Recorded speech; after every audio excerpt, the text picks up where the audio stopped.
하루 10분 디지털 경제 뉴스 디지털투데이 데일리픽입니다. 공정거래위원회가 딜리버리 히어로의 우아한 형제들 인수권을 조건부 승인했습니다. 우아한 형제들은 국민 배달 앱으로 통하는 배달의 민족을 운영하고 있습니다. 독일계 배달 플랫폼 기업인 딜리버리 히어로는 국내에서 요기요와 배달통을 운영하고 있죠. 딜리버리 히어로가 우아한 형제들을 인수할 경우 배달앱 독과점 문제를 일으킬 수 있습니다. 때문에 공정위의 승인이 필요한데요. 공정위는 두 기업의 합병에 대해 딜리버리 히어로 코리아 지분 전부를 매각해야 우아한 형제들 인수를 허가한다는 입장을 밝혔습니다. 딜리버리 히어로는 그동안 요기요 매각을 전제로 한 승인은 받아들일 수 없다는 입장이었던 터라 거래가 성사될 수 있을지 여부가 불투명한 상황입니다. 공정위에 따르면 두 회사 점유율 합계는 지난해 거래 금액 기준으로 99%에 달합니다. 공정위는 배달의 민족과 요기요 간 경쟁이 사라지면 이용자 혜택 감소, 음식점 수수료 인상 등 경쟁 제한 행위가 발생할 우려가 있다고 보고 있습니다.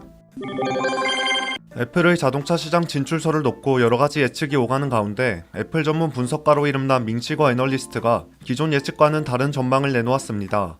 밍치거는 최근 기업 전망 분석을 통해 일부 매체에서 2024년경 애플카 출시를 기대하고 있지만 상당히 낙관적인 전망이 기댄 억측이라고 지적했습니다.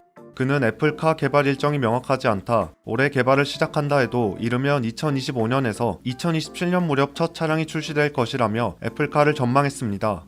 더욱이 애플의 까다로운 품질 기준을 고려하면 시제품이 아닌 상품성을 제대로 갖춘 차량은 2028년 이후에나 가능할 것으로 내다봤습니다.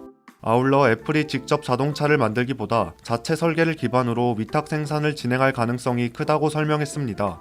혹은 데이터와 인공지능 등 소프트웨어 분야만 애플이 맡아 생태계를 구성하는 역할에 치중할 것이라는 전망도 있습니다. 밍치거는 현재 애플카 출시 일정에 대해 지나치게 낙관적인 분위기가 퍼져 있다면서 행여 애플카 수혜주라고 칭하는 주식이 있다면 절대 매수하지 말 것을 권고했습니다.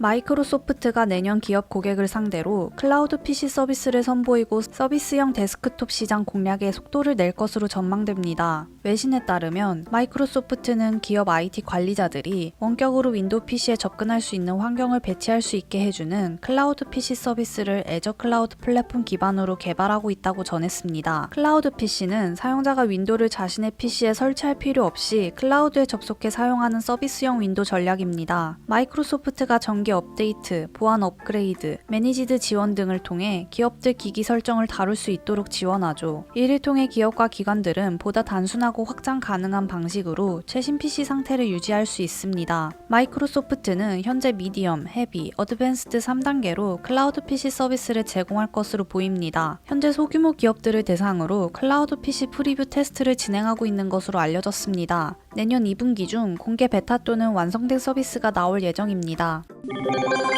내년에 다주택자를 중심으로 종합부동산세와 양도소득세 등 부동산 세금 부담이 늘어납니다. 택분 종합부동산 세율은 1월 1일부로 인상됩니다.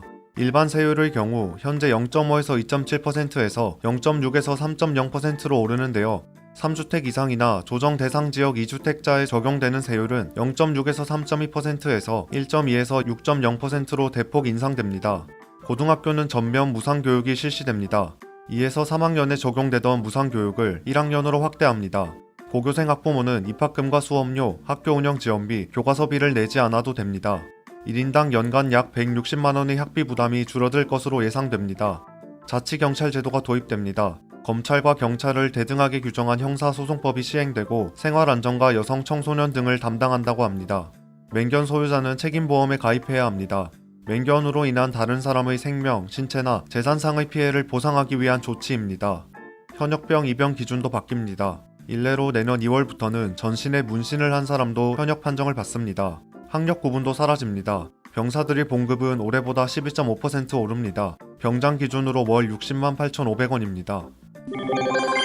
새해부터 콜라 등 소비자가 많이 찾는 음료수 가격이 줄줄이 오릅니다. 업계에 따르면 코카콜라 음료는 내년 1월 1일부터 편의점에서 팔리는 코카콜라 가격을 100원에서 200원 인상합니다. 캔은 1,400원에서 1,500원, 1.5리터 페트병은 3,400원에서 3,600원으로 오릅니다. 혜태는 편의점에서 팔리는 평창수 2리터 제품 가격을 1,400원에서 1,500원으로, 갈아 만든 배 1.5리터 값을 3,900원에서 4,300원으로 올립니다. 코로나19 확산으로 음식 배달 수요가 커지는 가운데 배달 대행 수수료도 10% 수준으로 오릅니다. 새해부터는 대행 수수료가 배달거리 1.5km까지 기본료 3,500원입니다. 여기에 100m당 100원 추가되던 것이 앞으로 500m당 500원 추가로 바뀝니다. 배달 대행 수수료는 음식점이 배달 대행 업체에 지급하는 금액입니다. 같은 배달 대행 업체라도 지역별 수수료 체계가 배달 수요가 다른 만큼 제각각입니다.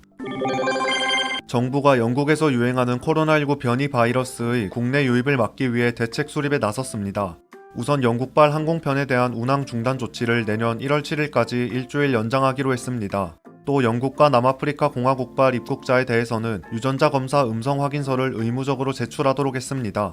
외교, 공무, 인도적 사유 외의 신규 비자 발급도 중단키로 했습니다. 아울러 두 나라를 포함해 모든 입국자를 대상으로 격리 해제 전 진단검사를 추가로 실시하기로 했습니다. 방역당국은 코로나19 변이 바이러스에 감염된 일가족이 탑승했던 항공기 내에서도 추가 전파가 일어났을 가능성이 있는 것으로 보고 접촉자에 대한 조사를 진행하고 있다고 밝혔습니다. 도널드 트럼프 미국 대통령이 코로나19 경기 부양책과 내년 연방정부 예산을 담은 총 2조 3천억 원 달러 규모의 예산안에 서명했습니다. 예산안은 9천억 달러 규모 코로나19 경기 부양책과 1조 4천억 달러 규모의 내년 연방정부 예산으로 구성됐습니다. 트럼프 대통령은 의회가 초당적으로 예산안을 통과시켰으나 코로나19 개인 지원금을 최고 2,000달러까지로 늘려야 한다는 등의 주장을 펴며 서명하지 않아 야당 민주당은 물론 여당 공화당 내 일부로부터도 반발을 불러일으켰습니다. 그러나 일요일 밤 입장을 바꿔 예산안에 서명했다고 밝혔는데요. 트럼프 대통령이 돌연 마음을 바꾼 이유는 아직 명확히 알려지지 않았습니다. 로이터 통신은 익명의 관계자를 인용해 보좌진 일부가 예산안에서 반대할 점을 찾지 못했다며 트럼프 대통령에게 마음을 누그러뜨리라고 설득해왔다 라고 전했습니다. 행복한 하루 디지털투데이였습니다.